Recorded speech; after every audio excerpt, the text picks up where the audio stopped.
नमस्कार दोस्तों, मेरा नाम है शेखर और स्वागत है आप सभी का हमारे ट्यूब चैनल शिखर स्टडी पॉइंट पर। तो दोस्तों इस वीडियो में हम देखने वाले हैं उत्तराखंड समग्र ज्ञान कोश, यानी कि दोस्तों जो डॉक्टर राजेंद्र प्रसाद बलौदी जी की बुक है वहां से महत्वपूर्ण प्रश्नों को दोस्तों हम इसमें देखने वाले हैं। तो चलिए दोस्तों शुरू करते हैं। आज हमारा इस बुक से ये पार्ट 1 है, बाकी आगे को भी दोस्तों और पार्ट आते रहेंगे। लगभग दोस्तों और बुक में भी सेम है, जो आप यहाँ से पढ़ते हैं और से भी लगभग वही चीज़ें आपको यहाँ भी देखने को मिलेंगी, कुछ चीज़ें अलग हैं तो इससे भी हम देखते रहेंगे। पहला प्रश्न है, उत्तराखंड हिमालय की अर्थव्यवस्था प्रसिद्ध पुस्तक किसकी है? तो ये दोस्तों यहाँ पर आपको बताना है, उत्तराखंड हिमालय की अर्थव्यवस्था पुस्तक दोस्तों ये है किसकी? डॉक्टर NS बिष्ट की। तो ये बिल्कुल दोस्तों याद रखिएगा, ऑप्शन नंबर ए हो जाएगा इसका बिल्कुल सही उत्तर। डॉक्टर राम प्रसाद ध्यानी दोस्तों ये भी ऑप्शन में है, इनकी पुस्तक आप लिख लीजिएगा, ये भी मैंने याद की हुई है, लिखी हुई है। तो यह है दोस्तों गढ़वाल हिमालय की आर्थिक समस्याएं एवं नियोजन। गढ़वाल हिमालय की आर्थिक समस्याएं एवं नियोजन, ये भी क्या पता पूछ ली जाए। सुंदरलाल बहुगुणा, ये तो आपको याद ही होगी। मध्य हिमालय की समस्या इनकी पुस्तक है। तो बढ़ते हैं दोस्तों अगले प्रश्न की तरफ। इसका से उत्तर होगा यहाँ पर हमारा उत्तराखंड मध्य हिमालय की अर्थव्यवस्था, डॉक्टर NS बिष्ट।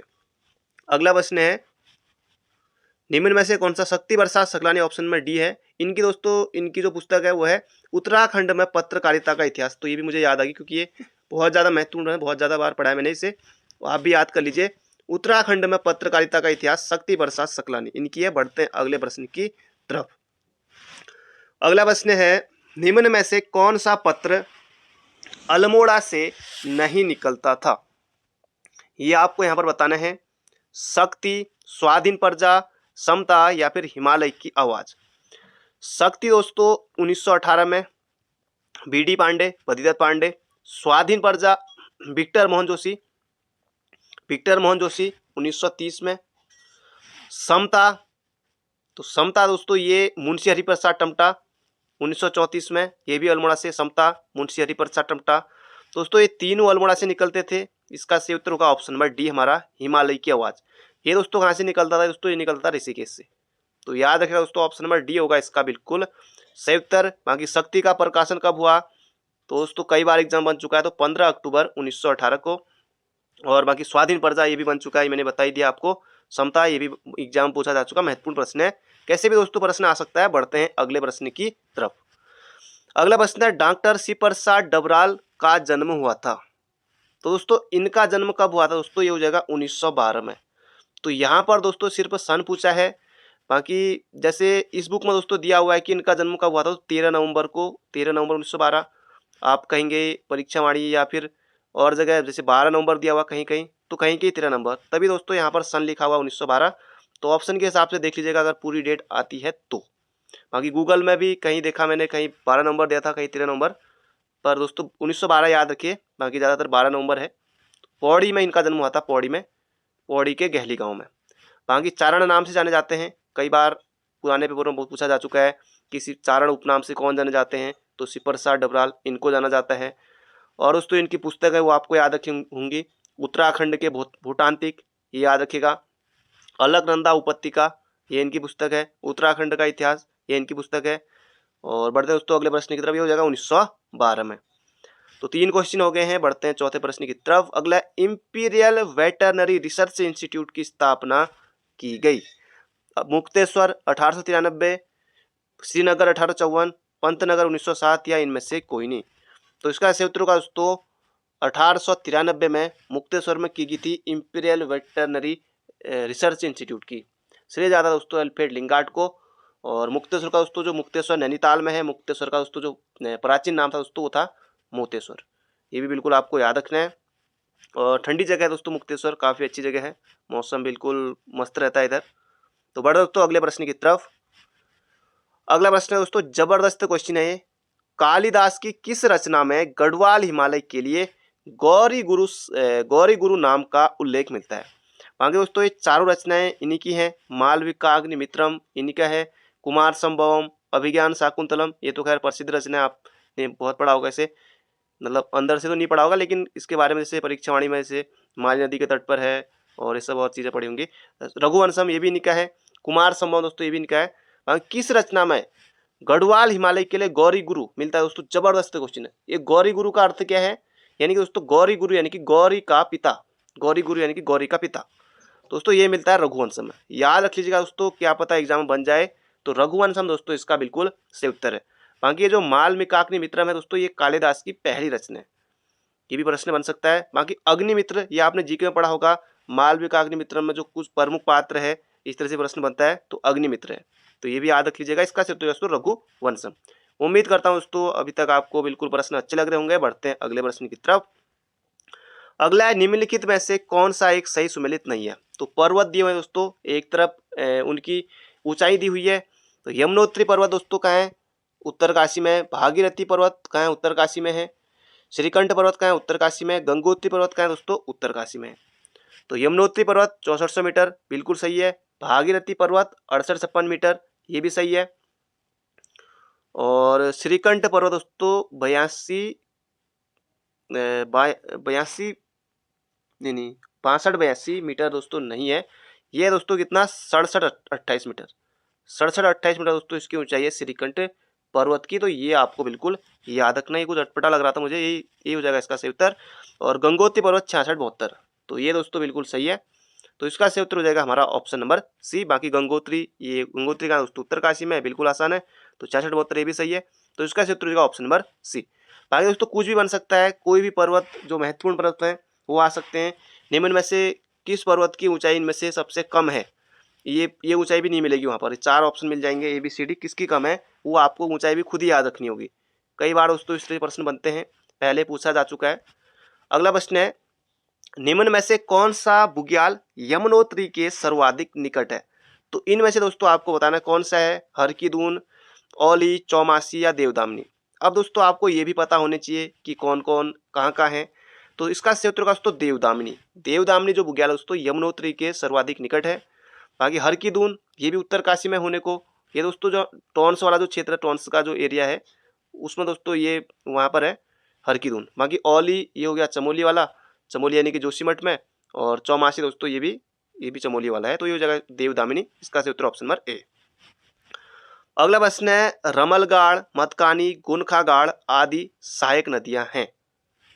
अब दोस्तों सिर्फ यही पूछ लिया गया था कि मतकानी किसकी सहायक नदी है। कई अभ्यर्थियों ने उसे मंदाकिनी सोचा, फिर अलकनंदा टिक किया, 1 नंबर गया, साथ में 0.25 ये भी गए। तो ये मतकानी है दोस्तों, ये मंदाकिनी नहीं है, मंदाकिनी अलग है दोस्तों। ये हो जाएगा किसकी है? ये हो जाएगा गौरी गंगा की। तो गौरी गंगा की दोस्तों इसका सही उत्तर हो जाएगा हमारा option number A. Gauri Ganga की ये सहायक नदी है। तो ये आपको बिल्कुल याद रखना है। गौरी गंगा का उद्गम होता है मिलम ग्लेशियर से। अगला प्रश्न है यहाँ पर, तो मतकानी दोस्तों सिर्फ यही पूछ लिया गया था, इन्हें भी याद रख लीजिएगा। बाकी 2-3 नदियां यहाँ पर दी हुई हैं। अगला प्रश्न है, निम्न में से कौन सा ग्लेशियर कुमाऊं हिमालय में स्थित है? अब दोस्तों प्रश्न कैसे भी बन सकते हैं, जैसे डोकरयानी हिमालय स्थित है, कहाँ स्थित है? उत्तरकाशी में। कैसे भी दोस्तों प्रश्न बन सकता है, नामिक ग्लेशियर, दूना दोस्तों ईनागिरी हो गया है, दूनागिरी कर दीजिए इसे, ये दूनागिरी। आप भी कहेंगे ईनागिरी ग्लेशियर कहाँ से आप ढूंढ के लागे, कौन सी बुक में है हमें बताओ दोस्तों। ये हो जाएगा दूनागिरी। नंदा देवी ग्लेशियर समूह, नंदा देवी ग्लेशियर, समूह ग्लेशियर या फिर नामिक ग्लेशियर। दोस्तों नामिक ग्लेशियर नमक की मात्रा है इसमें, ये दोस्तों कहाँ है? पिथौरागढ़ में है। तो कौन सा पूछा है कि कौन सा ग्लेशियर कुमाऊं हिमालय में स्थित है? दोस्तों ये है नामिक ग्लेशियर, यानी कि पिथौरागढ़ में स्थित है। बाकी ये सभी गढ़वाल हिमालय में स्थित है। बाकी प्रश्न इस तरह से पूछा है, देखिए कौन सा ग्लेशियर कुमाऊं हिमालय में स्थित है? हो जाएगा नामिक ग्लेशियर। पढ़ते हैं दोस्तों अगले प्रश्न की तरफ। अगला प्रश्न है, बांसुकी ताल स्थित है। अब देखिए दोस्तों प्रश्न कितना छोटा है, सिर्फ इस तरह से बांसुकी ताल स्थित है, और इसी तरह से आयोग के ऑप्शन भी रहते हैं। तो बांसुकी ताल दोस्तों ये हो जाएगा रुद्रप्रयाग में है। ऑप्शन नंबर ए हो जाएगा इसका बिल्कुल सही उत्तर। तो ये आपको दोस्तों बिल्कुल याद रखना है। बाकी चमोली में ताली ताल है, लिंगा ताल और लिंगा ताल, इसके अलावा बेनी ताल, रूपकुंड ताल, बहुत सारे ताल है दोस्तों चमोली में। उत्तरकाशी में दोस्तों डोडी ताल, छकोन वाला ताल है, डोडी ताल, बकरी ताल, बहुत सारे ताल हैं। नैनीताल खुद ताल है, नैनीताल में बहुत सारे ताल हैं। तो इसका सही उत्तर दोस्तों बांसुकी ताल जो है हमारा रुद्रप्रयाग जनपद में है। अगला प्रश्न है, राज्य में उच्च स्थलीय पौध शोध संस्थान स्थित है। कोपेश्वर, चमोली, श्रीनगर, पौड़ी गढ़वाल, ताड़ीके तलमुड़ा या फिर ऋषिकेश देहरादून। तो ये दोस्तों कहाँ है? ये है श्रीनगर पौड़ी गढ़वाल में है। उच्च स्थलीय शोध संस्थान उत्तराखंड में, ये आपको याद रखना है। और जड़ी बूटी शोध एवं विकास संस्थान बहुत ज़्यादा महत्वपूर्ण दोस्तों, ये गोपेश्वर में है। जड़ी बूटी शोध एवं विकास संस्थान गोपेश्वर में है, 1989 में इसकी स्थापना हुई थी, क्योंकि दोस्तों ये सन भी आ चुका है और ये भी आपको याद रखना है। बाकी ये ताड़ी खेत में एक जो एग्जाम बनता है ताड़ी खेत में, Indian institute of Ayurveda for drug research, ये ताड़ी खेत में, और इसी से जुड़ता जुड़ता हुआ है दोस्तों ऋषिकेश में, Indian drugs and pharmaceutical limited, वो है ऋषिकेश में। तो यहाँ पर से उत्तरों का राज्य में उच्च स्तरीय पहुंचो संस्थान श्रीनगर, पौड़ी, गढ़वाल। तो सभी के बारे में दोस्तों हमने जान लिया है। एक साथ दोस्तों 4 क्वेश्चन आपके यहाँ पर बन गए हैं। अगला प्रश्न है, गढ़वाली पलटन ने लैंसडाउन में कब प्रवेश किया, यानी कि लैंसडाउन में गढ़वाली पलटन कब गई दोस्तों, कब स्थापना हुई यहाँ। दोस्तों इसकी जो लैंसडाउन है ये कहाँ है, पौड़ी में है लैंसडाउन, आप सभी को पता है, कालो डांडा इसका नाम हुआ करता था पहले। गढ़वाली पलटन की दोस्तों पहले बात कर लेते हैं, स्थापना कब दोस्तों ये हुई थी, अल्मोड़ा में हुई थी, और कब, 5 मई 1887 को लेफ्टिनेंट कर्नल मैनवरिंग के मतलब कि नेतृत्व में। तो बाकी ये दोस्तों गढ़वाल में लैंसडाउन में अल्मोड़ा से लैंसडाउन में कब गई दोस्तों, ये गई 4 नवंबर 1887 को। तो ये भी आपको बिल्कुल याद रखना है, 4 नवंबर 1887 को, बिल्कुल दोस्तों याद रखना, ऑप्शन नंबर सी हो जाएगा इसका बिल्कुल सही उत्तर। आगे दोस्तों गढ़वाल राइफल का आपको युद्ध घोष कमेंट बॉक्स में बताना है। युद्ध घोष क्या है ये आप कमेंट बॉक्स में बताइएगा। गढ़वाल राइफल का युद्ध घोष क्या है कमेंट बॉक्स में जरूर से लिखिएगा, अगर आप किसी भी एग्जाम की तैयारी कर रहे हैं तो। अगला प्रश्न है, सभी तैयारी कर ही रहे हैं जरूर से बताइएगा, प्रथम विश्व युद्ध। तो प्रथम विश्व युद्ध दोस्तों कब से कब तक हुआ था, 1914 से लेकर 1918 तक। अभी आपको बताइए कि इस तरह का ट्रेंड चल रहा है तृतीय विश्व युद्ध जैसा। प्रथम विश्व युद्ध के दौरान विक्टोरिया क्रॉस से सम्मानित राइफलमैन गब्बर सिंह नेगी, गब्बर लिख दिया, चलो गब्बर मान लेते हैं, गब्बर सिंह नेगी का संबंध है कहाँ से, चंबा, मसूरी, कोटद्वार, द्वारहाट। तो इनका संबंध दोस्तों चंबा से। चंबा आपको पता है चंबा का है, टिहरी में है, ये आपको बिल्कुल याद रखना है। और 21 अप्रैल को दोस्तों यहाँ पर मेला भी लगता है, इनकी याद में, इनकी स्मृति में मेला भी लगता है। और विक्टोरिया क्रॉस इनको कब दिया गया था दोस्तों, 1915 में। और 1914 में दिया गया दरबान सिंह नेगी को, 1915 में गब्बर सिंह नेगी को, ये भी आपको बिल्कुल याद रखना है। तो इसका क्षेत्र का दोस्तों चंबा। बढ़ते हैं अगले प्रश्न की तरफ। अगला प्रश्न है, ललित शाह की मृत्यु के बाद कौन सा शासक राजगद्दी पर बैठा, जयकीर्त शाह, फतेह शाह, उपेंद्र शाह, या इनमें से कोई नहीं। तो इसका क्षेत्र का दोस्तों ललित शाह की जब मृत्यु हो जाती है, मलेरिया के कारण या जैसे भी होती है, चलो मृत्यु हो जाती है इनकी, तो उसके बाद दोस्तों जयकीर्त शाह बैठते हैं। फिर जयकीर्त शाह भी तड़प कर वो अलग आहा दिल से निकलती वो अलग है, इनकी मृत्यु दोस्तों हो जाती है। फिर उसके बाद ये जो रघुनाथ मंदिर है दोस्तों देवप्रयाग में, वहाँ अपने प्राण त्याग देते हैं, मतलब खूब परेशान हो जाते हैं। तो फिर उसके बाद दोस्तों कौन, फिर जयकीर्त शाह की जब मृत्यु हो जाती है उसके बाद आते हैं प्रद्युम्न शाह। प्रद्युम्न शाह तब तक दोस्तों प्रद्युम्न चंद के नाम से कुमाऊं की गद्दी पर बैठे होते हैं। तो इसका शत्रु का ललित शाह की मृत्यु के बाद जयकीर्त शाह बैठे थे। फतेह शाह दोस्तों, फतेह शाह तो ये पहले के हैं, 1664 से लेकर इनका कार्यकाल है 1716 तक, क्योंकि 1717 में आ जाते हैं फिर कौन, लगभग इनके बाद फिर आ जाते हैं प्रदीप शाह, फतेह शाह के बाद। तो इसका शत्रु का दोस्तों जयकीर्त शाह 1780 से बैठे थे लगभग, उसके बाद से 85 तक। अगला प्रश्न यहाँ पर हमारा, खोंगली नामक आभूषण पहना जाता है। अब दोस्तों कोई भी एक आभूषण आ सकता है, कहाँ पहना जाता है, आयोग पहले इस तरह के प्रश्न पूछ चुका है अजीबोगरीब। तो खोंकली नामक दोस्तों ये पहना जाता है कहाँ, गले में, और गले में इसके अलावा बलढंग पहना जाता है, एक आभूषण है बलढंग, आपने पढ़ा होगा। मनसाली एक आभूषण दोस्तों, ये भी इस बुक में देख रहा था मैं, मनसाली ये भी पहना जाता है कहाँ, गले में, याद रख लीजिएगा। तो इसका शत्रु का यहाँ पर हमारा गले में। बाकी आप सभी को पता होगा चरियो पहना जाता है, बाकी पता नहीं और क्या क्या चीज़ें होती है वो सब पहनी जाती है गले में, जो लोकल चीज़ें हैं जो आप देखते हैं। बाकी कुछ स्पेशल है वही एग्जाम में आती है। अब ये तो आएगा नहीं कि इस तरह से कोई आसान बिच्छू कहाँ पहना जाता है, इस तरह से जो अब सबको पता है वो चीज़ें, तो आयोग भी नहीं पूछता, आप सभी को पता है। अगला प्रश्न है, हजरत मखदूम अलाउद्दीन अली अहमद साबिर की दरगाह पिरान कलियर में स्थित है। दोस्तों पिसान हो गया, पिरान होना चाहिए था यहाँ पर, चलो थोड़ा टाइप अलग हो गया है।